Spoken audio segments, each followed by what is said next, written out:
Two people, same city, same broken economy, same starting point of absolutely nothing. One of them is still there 20 years later. The other one isn't. What happened between them has nothing to do with luck, connections, or being born with the right kind of brain. It has everything to do with psychology. Researchers who study self-made wealth, people who built real money from a genuine zero, consistently find the same psychological patterns appearing again and again regardless of industry, country, or era. And the patterns are nothing like what the internet told you they would be. The first pattern is about failure, specifically, how these people store it. When the average person fails, something happens in the brain that feels almost physical. The failure attaches itself to identity. It stops being something that happened and starts being evidence of something, evidence of who you are, what you're capable of, what you deserve. The brain files it permanently under self-concept. But people who build wealth from zero have a filing system that works differently. The exact same failure goes into a completely different folder. Not identity, data, not who I am, what I now know. They treat failure the way a scientist treats a failed experiment, not as a verdict on the scientist but as information about the experiment. This sounds simple. It is not simple. It is one of the rarest cognitive habits in existence. The second pattern is even more invisible. These people have an almost supernatural relationship with time, specifically, future time.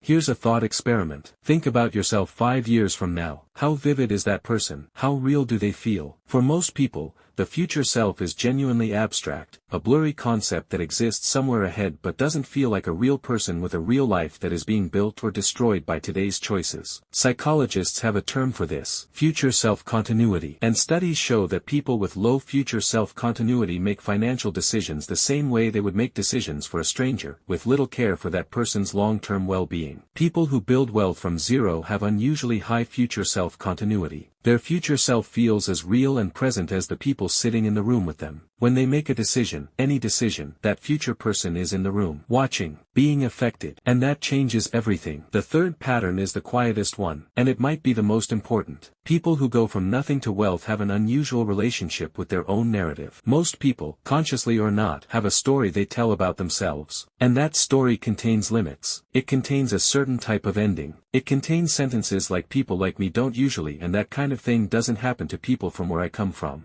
The people who build from zero rewrote those sentences, not through affirmations, not through toxic positivity, through something much harder. They looked at the evidence of their own life and refused to let their current chapter be the definition of their whole story. They understood something that most people never do. Where you are is not who you are, and what you have right now is not the ceiling. It is simply the current floor. The most powerful thing about these three patterns is that none of them require money to start. None of them require connections or privilege or a single stroke of luck. They require something rarer and more valuable than all of those things combined. They require deciding, really deciding, that the story is still being written, and that the next chapter belongs entirely to you.